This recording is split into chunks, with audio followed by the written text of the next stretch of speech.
January 15, 1943, 5:30 a.m., near Sinyavino, Leningrad Oblast. Nikolai Nikolaevich Nikulin pressed his body against the frozen earth of a trench whose walls smelled of things he had learned not to name, the Swedish odor of corpses that the cold preserved rather than decomposed, the accumulated waste of men who could not leave their positions to relieve themselves, the particular staleness of uniforms that had not been changed in weeks and bodies that had not been washed in months. The temperature was 23 degrees below zero.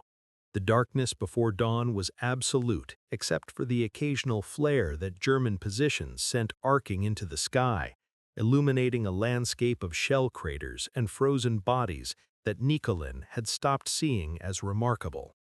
He was 19 years old, an art student from Leningrad, whose education had been interrupted by a war whose scale exceeded anything his studies of Renaissance masters had prepared him to comprehend. He had been drafted in 1941, had received training that lasted weeks rather than months, had been issued a rifle whose bolt stuck in cold weather, and ammunition whose supply was never certain. He had learned to survive not through skill, but through the mathematics of probability. In any given attack, most men died, but some men did not, and if he continued being among those who did not, he would eventually reach the end of whatever the war had in store for him. The attack order had come down through channels that morning, transmitted from commanders whose positions were far enough from the front that the smell did not reach them. The German fortifications at Sinyavino had resisted Soviet assaults for 3 days. 1,200 men had died attempting to take positions whose defensive advantages made their capture nearly impossible with the forces available. The fortifications remained in German hands. The orders remained unchanged. The regiment would attack again at dawn, across the same ground where the bodies of previous attacks lay frozen in postures that documented exactly how far each assault had progressed before machine gun fire ended it. Nikulin had counted the bodies during a night patrol 2 days earlier, moving through the killing ground to retrieve weapons from the dead whose rifles might replace the malfunctioning equipment the living carried.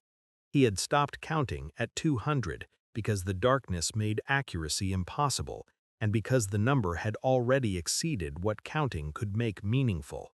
The dead were not individuals whose names he might have known. They were obstacles whose frozen limbs he stepped over, resources whose ammunition pouches he searched, evidence of a system that measured success in objectives rather than survival.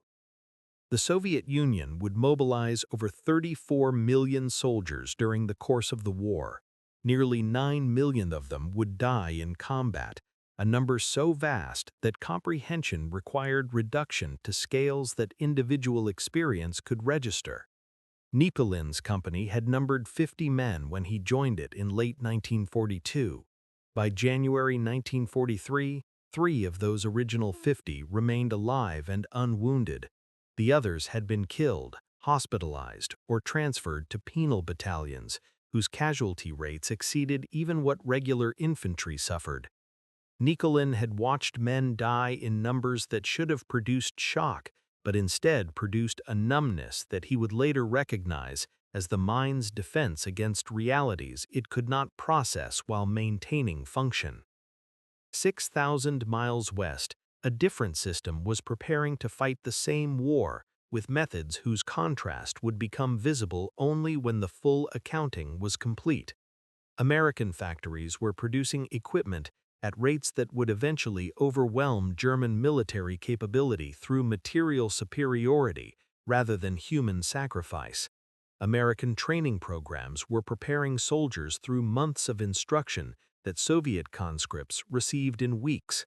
American logistics were building supply chains that would deliver food, ammunition, and medical care to frontline troops whose value the system calculated in investments rather than expenditures. Both systems would produce victory. The cost of that victory measured not in territory gained or enemies destroyed, but in the lives of the men who achieved it, would reveal something fundamental about what each nation believed a soldier's life was worth. Nikulin crouched in his frozen trench, waiting for the dawn that would bring another attack, surrounded by the smell of men who made the same attack yesterday and would never make any attack again. The order would come, he would advance, the mathematics would determine whether he joined the bodies in the snow or returned to the trench to wait for the next order that would send him forward again. February 19, 1942, 2:15 p.m., Richmond, California, Kaiser Shipyard No. 2. Henry John Kaiser walked through a facility that had not existed 6 months earlier, breathing air that smelled of welding flux, fresh steel, and the particular chemical odor of paint being applied to surfaces whose metal was still warm from fabrication. The sound was continuous, a symphony of industrial violence, pneumatic riveters hammering at frequencies that made conversation impossible, cranes groaning under loads that strained their specifications, the hiss of cutting torches, and the clang of steel plates being maneuvered into position by workers whose shifts had merged into a continuous operation that recognized no distinction between day and night. Kaiser was 60 years old, a former road builder from Sprout Brook, New York, whose career had traced a path through the infrastructure of American ambition: highways in Cuba, dams on the Colorado River, bridges whose spans connected communities that geography had separated. He had never built a ship. He had never supervised maritime construction. He had never employed workers whose skills included the specialized knowledge that shipbuilding traditionally required. The experts who dominated American naval construction had explained to him, with the patience reserved for amateurs who did not understand their limitations, that ships could not be built the way highways were built, that maritime engineering demanded expertise accumulated over generations, that his methods would produce vessels unfit for the ocean and workers unfit for the yards. He had ignored the experts. The vessels taking shape around him as he walked through the yard were Liberty ships, cargo carriers whose design had been standardized precisely so that production could be accelerated beyond what traditional methods permitted. The ships were not elegant. Naval architects considered them ugly, their lines blunt and utilitarian, their systems simplified to the point that experienced mariners found them crude. Kaiser did not care about elegance. He cared about numbers, about the arithmetic of a war whose outcome would be determined not by the beauty of individual vessels, but by the quantity of vessels that could carry supplies across oceans where German submarines were sinking tonnage faster than conventional shipyards could replace it. The mathematics that governed his thinking were simple enough that he explained them to anyone who would listen and many who would not. Men died when equipment did not arrive. Soldiers waited for ammunition that submarines had sent to the ocean floor. Armies stalled because fuel shipments had been torpedoed 300 miles from port. Every ship that reached its destination represented supplies that reached the men who needed them. Every ship built faster than the previous ship represented time saved, lives preserved, the margin between victory and defeat measured in hull plates and engine hours rather than the abstractions that strategists preferred. Traditional shipyards required 8 months to construct a Liberty ship, a timeline that reflected the accumulated practices of an industry whose methods had evolved over decades. Kaiser had promised the government something different: ships in weeks rather than months, production rates that experienced shipbuilders declared impossible, a transformation of maritime construction that would apply the principles of assembly line manufacturing to vessels whose complexity seemed to prohibit such approaches. The experts had explained why his promises could not be kept. The ships rising from the ways around him explained why the experts had been wrong. He had broken the construction process into components that could be prefabricated away from the shipways, assembled in sections whose completion did not require the sequential methods traditional yards employed. Workers who had never seen a ship before the war learned specific tasks whose mastery required weeks rather than years, becoming expert in particular welds or particular fittings without needing to understand the vessel as a whole. The specialization that critics derided as de-skilling was precisely what enabled the acceleration that critics had declared impossible. The Robert E. Peary would be assembled in 4 days and 15 hours later that year. A theatrical compression of normal timelines obscured the genuine achievement underlying it. Kaiser's yards would produce 1,490 ships before the war ended, tonnage that would carry the supplies that Soviet soldiers like Nikolai Nikulin would never receive from their own logistics system. The American answer to war's arithmetic was not courage or sacrifice, though Americans would display both in abundance. The American answer was production, the conversion of industrial capacity into military capability, the substitution of machines for the men that machines could save. August 10, 1943, 3:45 p.m., near Sarami, Sicily. Captain Felix Sparks crouched behind a stone wall that smelled of centuries-old dust, Mediterranean herbs, and the fresher odor of cordite from artillery shells that had been falling on German positions for the past 40 minutes. The sound of the barrage was continuous, a rolling thunder that shook loose stones from walls whose construction predated anything in his Arizona hometown by 1,000 years.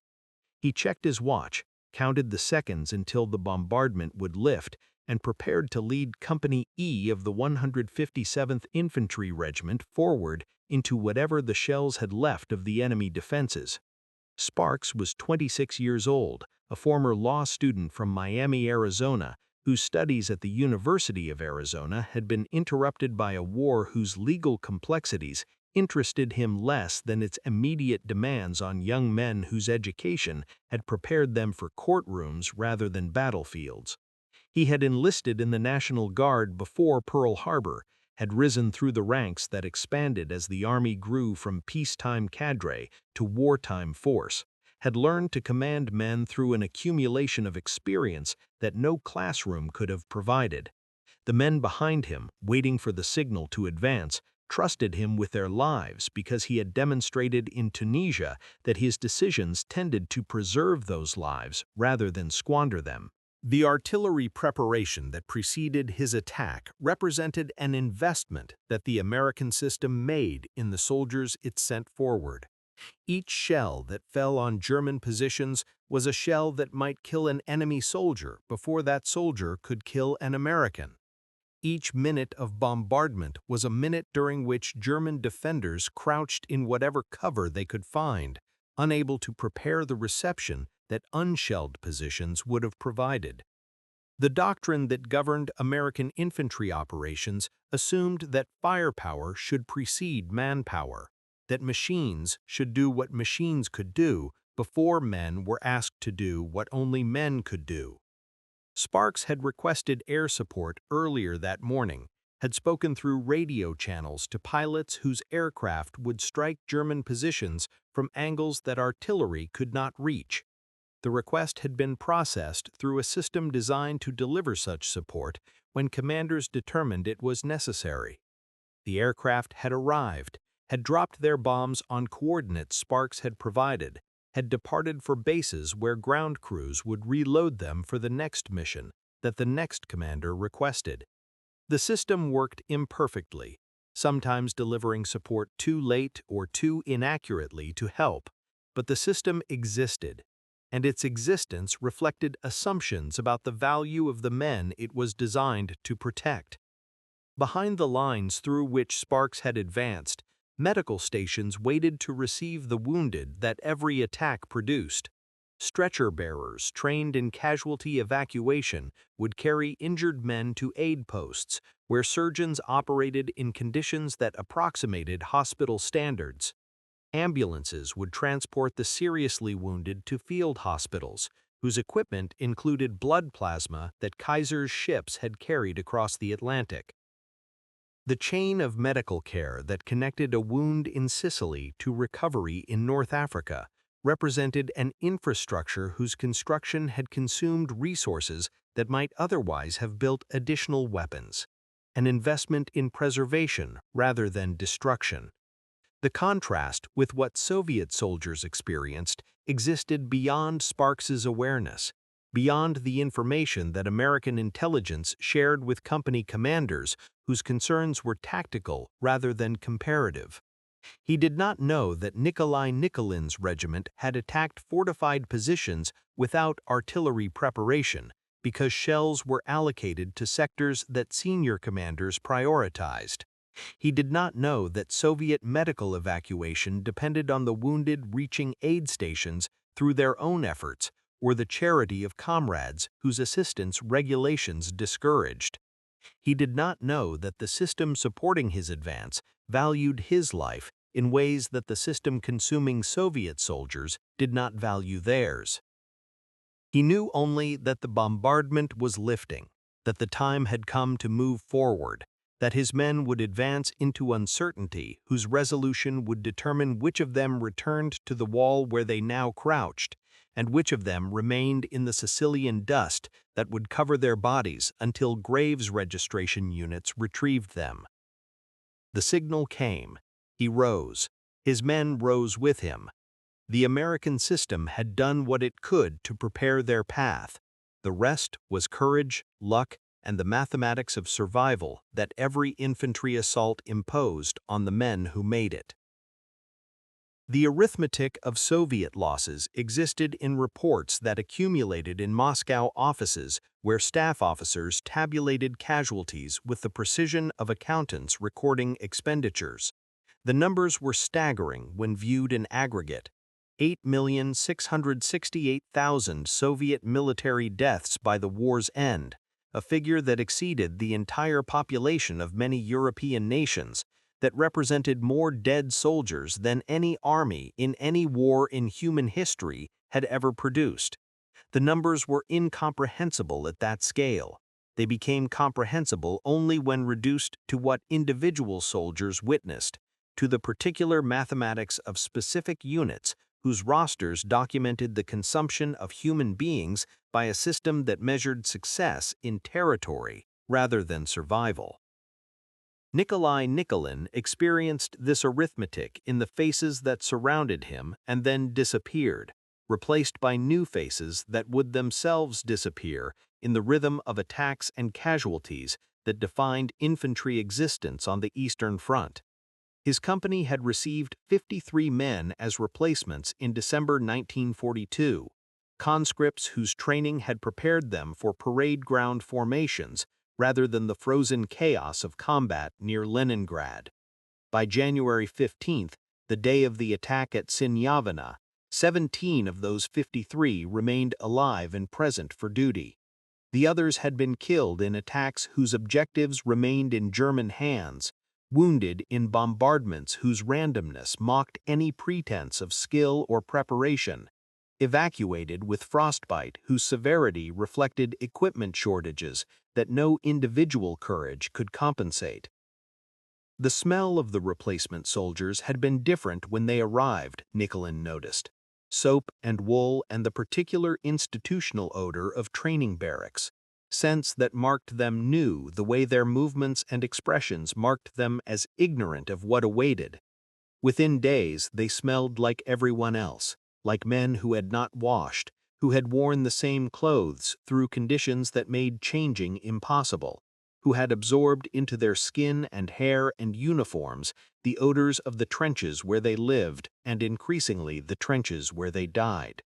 The transformation was physical before it became psychological, the body adapting to circumstances that the mind required longer to accept. The Soviet system that produced these casualties operated according to logics that Nikulin could observe but not articulate. Commanders received orders to capture positions whose tactical value justified expenditure of forces calculated at levels that bore no relationship to the forces actually available. A general told to take a village might receive permission to expend a battalion in the effort. If the battalion failed, another battalion would be assigned. If that battalion failed, the general might face questions about his commitment or competence. questions whose implications extended beyond career consequences to categories of punishment that concentrated minds on compliance rather than conservation. The pressure to succeed flowed downward through ranks whose occupants understood that failure to advance meant accusations that could end in execution. The men who died in these advances became statistics whose processing required bureaucratic machinery that the war had overwhelmed. Notification of families was sporadic when it occurred at all. Many soldiers simply vanished into the category of missing, a designation that avoided the administrative burden of death confirmation while leaving families in uncertainty that lasted years or decades. Nikulin watched bodies lie in positions where they had fallen because retrieval was impossible under German observation, watched winter preserve corpses that summer would decompose, watched the landscape of the front accumulate human remains that no graves registration system would ever collect. The production figures that justified these losses appeared in reports that Nikulin never saw but whose logic governed his existence. The Soviet Union was producing tanks, artillery, and aircraft in quantities that would eventually overwhelm German military capacity. The men who operated this equipment were themselves a form of production, conscripts manufactured through training programs whose brevity reflected the urgency of demand rather than the complexity of preparation. A tank required months to build and could be destroyed in seconds. A soldier required 18 years to grow and could be killed equally quickly. The system treated both as production problems, whose solutions involved increasing output to compensate for losses that the system's own methods accelerated. Nikulin survived because probability permitted some men to survive, because the bullets and shells that killed the men beside him did not happen to strike him, because the diseases that decimated units weakened by cold and hunger did not happen to progress beyond what his body could resist. His survival was not reward for skill or courage, though he possessed both in measures he could not quantify. His survival was mathematical residue, the fraction that remained when percentages were applied to populations whose individual members had no power to influence which fraction they occupied. The arithmetic of American production operated according to logics that Henry Kaiser could articulate precisely because he had developed them through decades of building things that experts said could not be built on schedules that experts said could not be met. His Richmond shipyards hummed through the night of January 15, 1943, the same night that Nikolai Nikulin crouched in his frozen trench awaiting orders to advance against positions that had already consumed 1,200 men. The welding torches that illuminated Kaiser's yard cast light that could be seen from miles away, a beacon of industrial activity whose glow represented the American answer to the German submarines that were strangling Allied supply lines and the German armies that were killing Soviet soldiers faster than Soviet training programs could replace them. Kaiser walked the yards regularly, not because his presence was required for operations that his managers supervised competently, but because walking allowed him to see what reports could not convey: the rhythm of production, the flow of materials through processes whose optimization remained perpetually incomplete, the faces of workers whose efforts translated his promises into vessels that would carry the supplies that victory required. The smell of the yards at night was different from the daylight hours, the welding flux more prominent when darkness made the arcs more visible, the coffee from break rooms more noticeable when the visual distractions of daylight activity receded. The numbers that accumulated through his production system documented an achievement whose scale matched the catastrophe unfolding 6,000 miles to the east. His yards had delivered 45 ships in 1941, working from blueprints whose unfamiliarity had slowed every process, and workers whose inexperience had required constant correction. By 1942, the yards were delivering ships at rates that increased monthly as methods improved and workers mastered tasks whose repetition built expertise that training alone could not provide. By 1943, the impossible had become routine. Ships assembled in weeks, launched in sequences that overlapped so that multiple vessels progressed simultaneously through the ways that traditional shipbuilding would have dedicated to single hulls. The Robert E. Peary existed both as publicity stunt and genuine demonstration of capability, a Liberty ship whose assembly Kaiser compressed in 4 days and 15 hours through concentration of resources that normal production could not sustain. The vessel was laid down on November 8, 1942, and launched on November 12, complete with engines, boilers, and the systems that would allow it to cross oceans, carrying cargo whose delivery might determine whether particular battles were won or lost. Critics noted that the ship required additional fitting-out time before it was truly operational, that the demonstration had consumed resources better distributed across multiple vessels, that publicity value did not equal production value. Kaiser accepted the criticism and continued launching ships at rates that made the criticism irrelevant.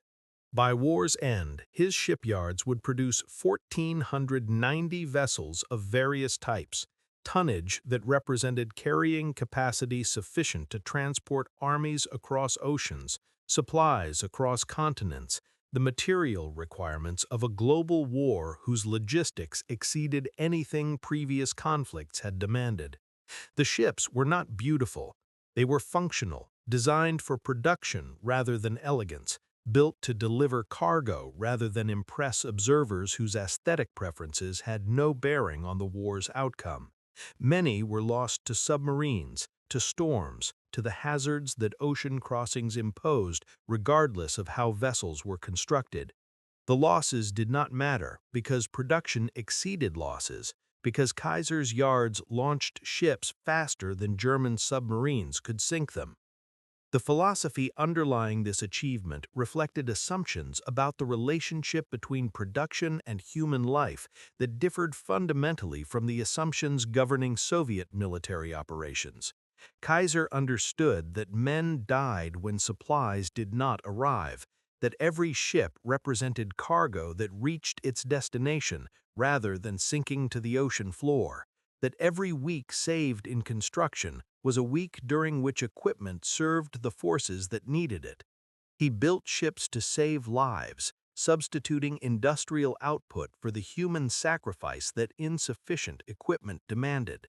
The welders whose torches illuminated the Richmond night were saving soldiers whose faces they would never see, contributing to survival statistics whose connection to their labor remained invisible but real. The men dying in Soviet trenches could not be saved by production that Soviet industry could not match. The system that consumed Nikolai Nikulin's comrades lacked the industrial capacity to substitute machines for men, the logistical infrastructure to deliver what production did achieve, the philosophical commitment to conservation that Kaiser's methods embodied. Both systems were fighting the same war. Only one system had decided that its soldiers' lives were worth the investment that preservation required. January 18, 1944, 2:30 a.m., near Novgorod, Soviet Union.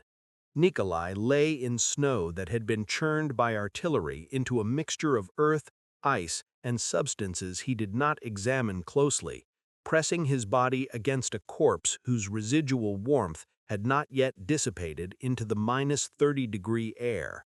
The smell was muted by cold that suppressed decomposition and numbed the olfactory senses that might otherwise have rebelled. But the texture was unmistakable. The yielding stiffness of frozen flesh, the rough fabric of a uniform identical to his own, the particular solidity of a body that had been alive hours earlier and was now merely insulation for temperatures that killed the living as efficiently as German machine guns. He had learned to use the dead this way through experience that no training had provided and no regulation acknowledged. The bodies of fallen comrades retained heat longer than the frozen ground, offered protection from wind that cut through uniforms designed for conditions less severe than Russian winter imposed, provided the margin between survival and the hypothermia that claimed men who refused to accept what survival required. The men dying in Soviet trenches now served purposes their living selves could not have imagined, their corpses forming barriers and windbreaks and sources of warmth for survivors whose squeamishness had been eliminated by necessity. The attack had killed approximately half of the men who participated in it, a ratio that Nikolai had learned to consider acceptable by the standards the war had established.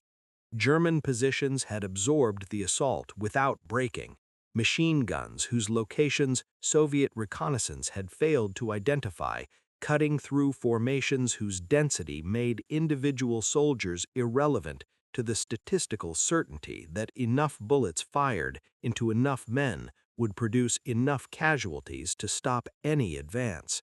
Nikolai had survived by falling early, not from wounds, but from the instinct that told him to drop when the men around him began dropping, to lie still while the firing continued, to wait until darkness permitted movement back toward lines whose location he determined by the direction from which Soviet artillery was firing.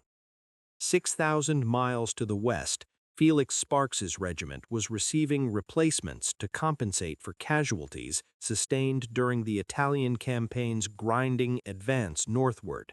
The replacements arrived through a system that tracked individual soldiers from induction through training through assignment, that maintained records allowing families to know where their sons and husbands were serving, that processed casualties through notification procedures whose delays were administrative rather than intentional. The new men smelled of stateside soap and fresh uniforms, carried equipment whose completeness contrasted with the improvised assemblages that veterans had accumulated, displayed the uncertainty of soldiers who had not yet learned what combat would teach them.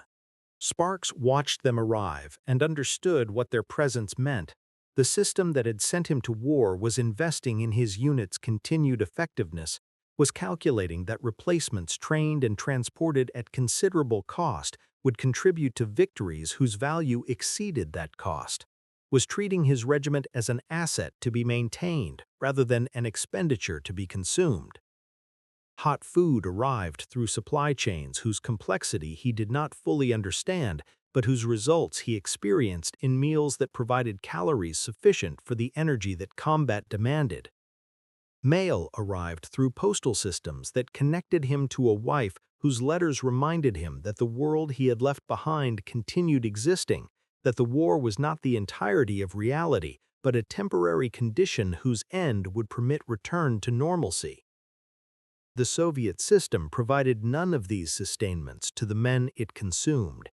Nikulin received food irregularly, rations whose inadequacy was documented in the weakness that accumulated through weeks of insufficient calories, in the diseases that flourished in bodies whose immune systems lacked the resources to resist infection. Mail reached the front sporadically when it reached the front at all. Letters from families who might themselves be dead from siege or starvation, or the artillery that fell on civilian areas without the discrimination that military targets might have justified. Replacements arrived without the training that might have helped them survive, conscripts whose preparation had been abbreviated to meet quotas that the casualty rates constantly renewed. Both systems were fighting Germany. Both systems were advancing toward victories that the mathematics of industrial production and military attrition would eventually guarantee. Only one system had decided that the men doing the fighting deserved the support that might help them survive the fighting. The other system had calculated that men were cheaper than the support that preservation required, that casualties could be replaced through conscription more easily than equipment could be replaced through production, that victory mattered more than the cost at which victory was purchased. The costs that Soviet soldiers paid extended beyond the casualties that combat inflicted to encompass punishments that the system imposed on men whose only crime was surviving circumstances that the system itself had created. Nikolai Nikulin witnessed executions during the winter of 1944, watched NKVD officers shoot soldiers whose retreats had been unauthorized by commanders whose authorization could not be obtained during the chaos that unauthorized retreats were attempting to escape. The smell of these executions was gunpowder and blood, familiar odors whose combination in this context carried meanings that battlefield deaths did not possess. These men had not been killed by Germans, they had been killed by their own army, murdered for the offense of attempting to survive circumstances that the system itself had created. The blocking detachments that Stalin had authorized through Order 227 in July 1942 operated behind Soviet lines with mandates that made retreat as dangerous as advance.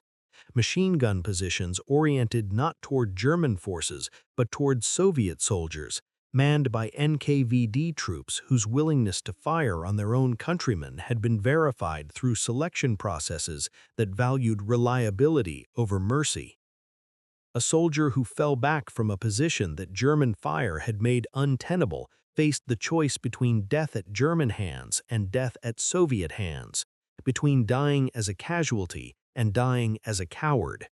The distinction mattered to the system, it did not matter to the dead. The numbers accumulated through channels that recorded executions with the same bureaucratic precision applied to combat casualties. Approximately 158,000 Soviet soldiers were executed by their own forces during the war, shot for desertion, cowardice, or the various categories of failure that the system had defined as capital crimes.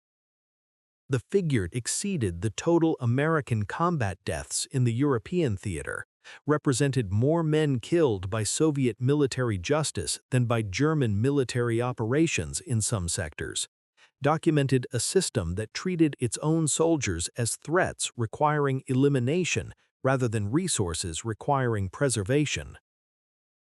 The panel battalions absorbed soldiers whose offenses ranged from genuine crimes to bureaucratic misfortunes, men sentenced to units whose mission was to die in operations too dangerous for regular forces.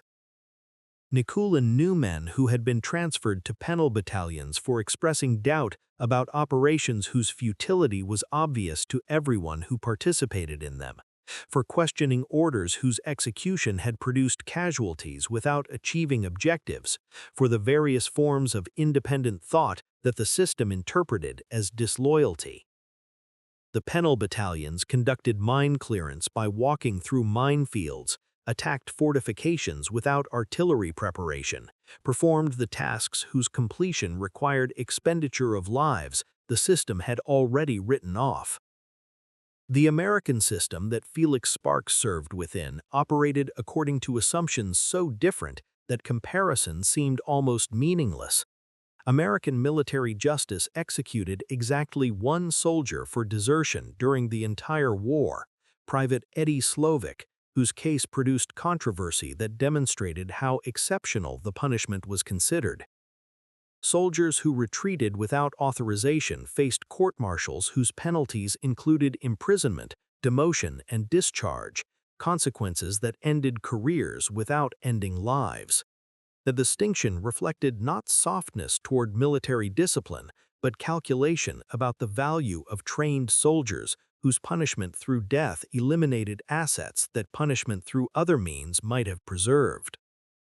Sparks had witnessed disciplinary proceedings against soldiers whose conduct violated regulations without rising to the level that execution might address.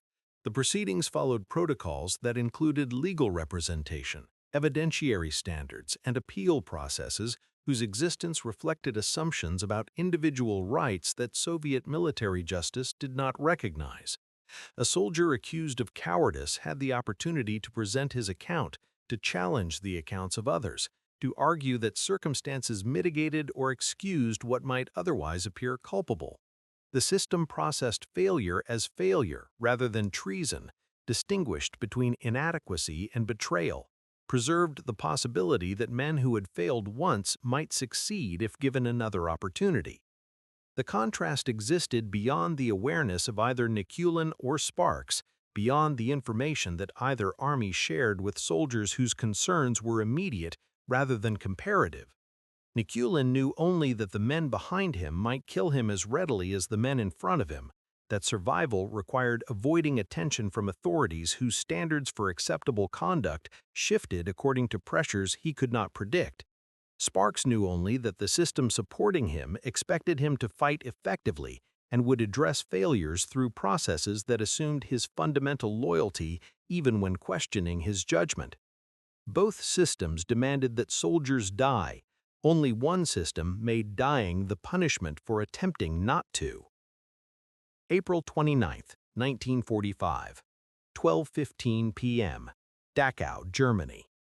Felix Sparks led elements of the 157th Infantry Regiment through gates that bore words whose irony required no translation. Arbeit macht frei, work makes free, a promise whose falseness was documented in the smell that struck him before the visual evidence could register. The odor was death concentrated beyond anything combat had prepared him to experience, the accumulation of bodies whose disposal had exceeded the capacity of systems designed to eliminate evidence, the particular sweetness of decomposition mixed with the chemical traces of whatever processes had produced the corpses now stacked in rail cars whose contents his soldiers were discovering with reactions that ranged from vomiting to weeping to a silence more terrible than screaming. He was 28 years old now, aged beyond the mathematics of years by experiences whose accumulation had transformed the law student from Arizona into something he could not have imagined before the war began. He had been wounded twice, had watched 90% of his regiment become casualties through the campaigns that stretched from Sicily, through Italy, through France, into the heart of Germany, had learned to function amid death whose scale had previously existed only in statistics. The death he encountered at Dachau was different. This was not combat. This was murder organized with industrial efficiency. Human beings processed through systems whose purpose was elimination rather than victory. The survivors who emerged from barracks whose interiors Sparks could not bring himself to enter fully were barely recognizable as human, skeletal figures whose eyes held expressions that would haunt him for the rest of his life. They reached toward the American soldiers with hands whose bones were visible through skin that barely covered them, speaking languages his men did not understand but whose meaning required no translation. They had survived. Against all evidence of what survival in this place had required, they had survived, and their survival justified everything the war had demanded of the men who had fought it. 300 miles to the east, Nikolai Nikulin advanced through German territory with an army whose victory was now certain but whose cost defied comprehension. He had survived the entire war, 4 years of combat that had consumed men around him in numbers he had stopped attempting to calculate. The regiment he now served with bore no relationship to the regiment he had joined in 1941. The men surrounding him were strangers who had replaced strangers who had replaced the original soldiers whose faces he could no longer reliably recall. The smell of Germany in spring was different from the smell of Russia. Foreign soil, unfamiliar vegetation, the particular odor of a country whose defeat was visible in the rubble and the refugees and the soldiers who surrendered with relief rather than resistance. The Red Army that entered Germany had lost more men than the United States had mobilized for the entire war. American military deaths in all theaters would total approximately 405,000, a figure that represented tragedy for every family affected, but that paled against Soviet losses whose magnitude dwarfed any comparison. Henry Kaiser's ships had carried the supplies that made the American advance possible, the ammunition and fuel and food and medical equipment that sustained forces whose effectiveness depended on logistics that Soviet forces never possessed. His yards had fallen quiet as the war wound down, the frantic production of 1942 and 1943 giving way to the measured completion of contracts whose urgency victory had diminished. The 1,490 ships his facilities had produced were scattered across oceans and harbors worldwide, carrying the cargo that occupation would require as they had carried the cargo that liberation had demanded. The convergence of these three lives toward the same victory illuminated the divergence of the paths that had led them there. Sparks had fought through a system that invested in his survival. Nikulin had survived despite a system that treated him as expendable. Kaiser had built the machines that substituted for the men his country was unwilling to sacrifice as readily as the Soviet Union sacrificed its own. The victory was shared, the cost was not. The flags that flew over Berlin represented triumph for both nations. The graves that stretched across two continents represented prices whose disproportion the flags could not acknowledge. Nikolai Nikolaevich Nikulin returned to Leningrad after the war ended, to a city whose siege had killed more civilians than the United States lost in all military deaths combined, whose streets he had last walked as an art student, whose education had been interrupted by a conscription notice, whose consequences had consumed 4 years of his life. He completed his education at Leningrad State University, earned degrees whose acquisition had once seemed impossible for a man whose survival had been measured in percentages that favored death, became an art historian at the Hermitage Museum, where he spent decades studying the Renaissance masters whose techniques he had memorized before the war taught him lessons no painting could convey. He wrote a memoir whose honesty the Soviet system could not tolerate, pages that documented what he had witnessed without the ideological framing that official histories required, that described the waste and the terror and the indifference to human life that victory had been purchased with. The manuscript remained unpublished during his lifetime in the Soviet Union, circulated among friends who understood that its contents could not be shared with audiences whose access to truth the system controlled. The memoir appeared finally in 2007, 62 years after the war ended, finding readers in a Russia that had changed enough to permit honesty about the costs that Soviet historiography had obscured. Nikulin died on December 18, 2009, in St. Petersburg, 86 years old, having outlived the system that had spent his comrades like ammunition, and having documented that expenditure in prose whose clarity honored the men whose deaths it recorded. Henry John Kaiser converted his shipyards to peacetime production when the war ended, applying the methods that had built Liberty ships to the construction of automobiles, aluminum products, and the infrastructure of a California whose growth his enterprises helped enable. He built hospitals whose accessibility reflected his belief that ordinary people deserved the medical care that wealth had traditionally reserved for the privileged, created health plans whose innovations anticipated developments that would transform American medicine decades later, invested in communities whose existence his construction projects had made possible. The philosophy that had produced 1,490 ships in 4 years, build faster than destruction can consume, substitute machines for the men that machines can save, remained embedded in American industrial practice long after his yards fell silent. He died on August 24, 1967, in Honolulu, Hawaii, 85 years old.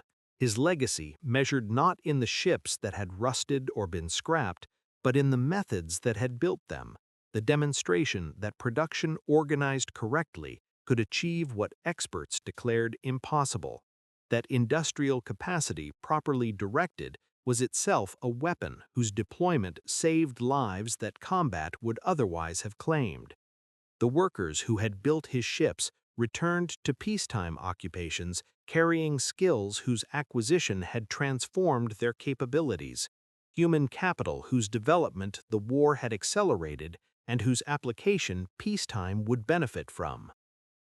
Felix Sparks came home from the war carrying memories whose weight would press upon him for the rest of his life. He completed the law degree that the war had interrupted, practiced law in Colorado, rose through the judicial ranks until he sat on the Colorado Supreme Court, achieving the professional distinction that his pre-war ambitions had envisioned through a path that those ambitions could not have anticipated.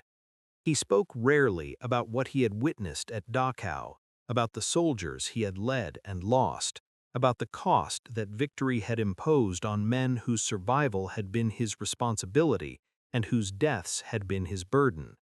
He died on September 25, 2007, in Lakewood, Colorado, 89 years old, 2 years before Nikulin and 40 years before Kaiser, the last of the three men whose lives had illustrated what different systems demanded from those who served them.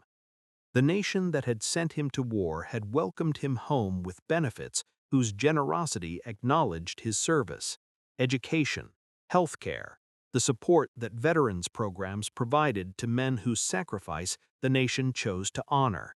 The contrast with what awaited Nikulin: silence, suspicion, the prohibition against honesty that lasted decades, measured the distance between systems whose victories had been identical and whose values had been incompatible. Two nations had won the same war. One had paid in machines, in the production that Henry Kaiser's methods had made possible, in the equipment that substituted for the human sacrifice that insufficient equipment demanded. One had paid in men, in the millions of soldiers whose deaths the system had accepted as the cost of objectives whose achievement required expenditure rather than preservation. The difference was not efficiency or commitment or courage. The difference was value, the answer each system provided to the question of what a soldier's life was worth. The graves that stretched across 2 continents documented the answers. The men who lay in those graves had no voice in the documentation. They had only their deaths, counted or uncounted, honored or forgotten, the price that victory demanded and that different systems chose differently to pay.